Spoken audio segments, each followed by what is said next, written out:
Hey, Boy Manning here. Noah Dalzell alongside from Wells Fargo Center in Philadelphia, where the Celtics pulled off one of their biggest comebacks of the last 20 years. 26 points down in that third quarter. Only took 8 minutes to take a lead after a flurry of three. Would they hit 11 straight at one point? Something ridiculous like that. It felt like it. If it wasn't exactly that, it certainly felt like they... 14-20, that run to close the game after a 7 for 29 start, I believe.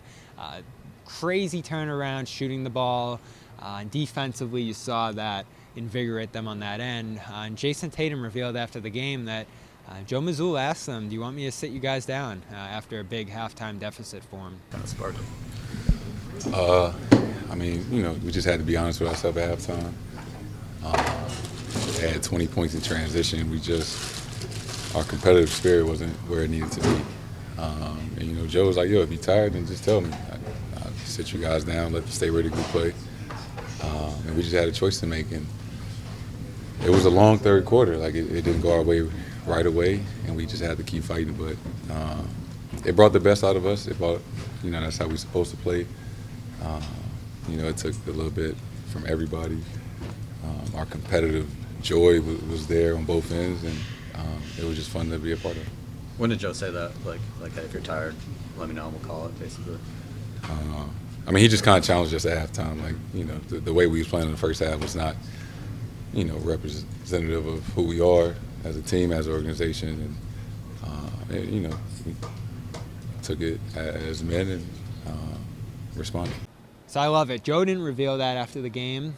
Talked more about the shooting and maybe the impact in defense. So he was a little more critical of the Celtics than usually, but we got that behind-the-scenes view we've been waiting for of Joe, who was ready to empty the bench, maybe even as early as halftime.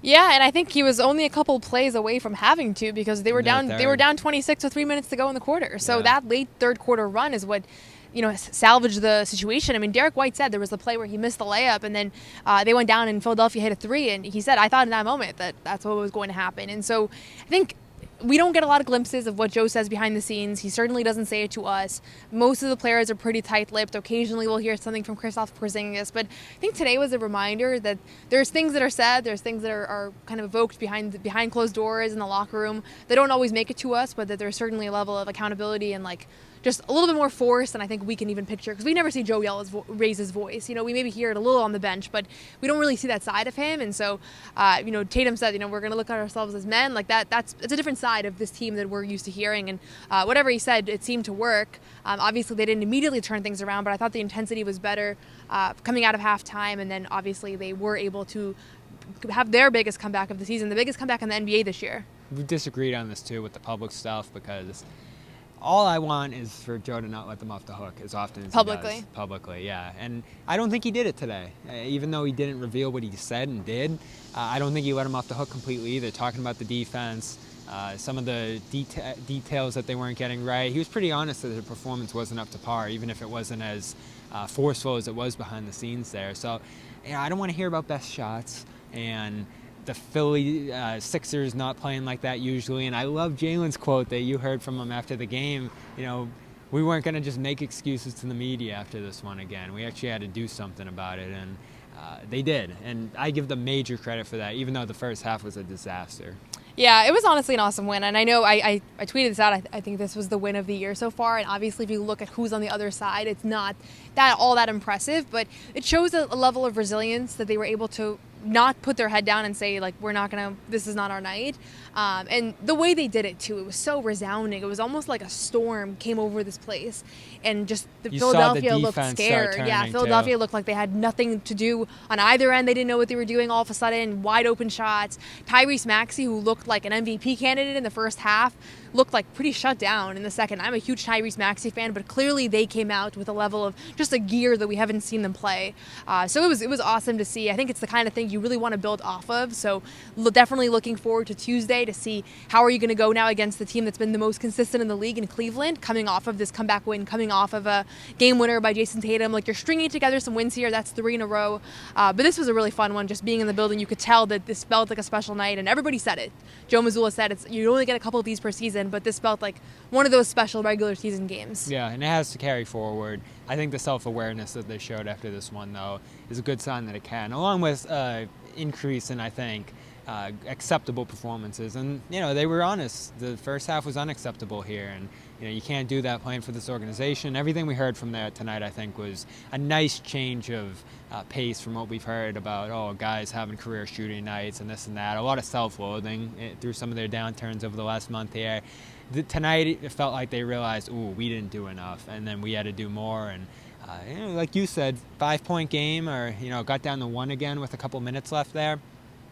The Sixers still could have grabbed that one late. They had to sustain that run deep into the fourth, and they did. The shooting was ridiculous, and the defense came with it. Awesome pair of stops from Jayson Tatum there down the stretch as well.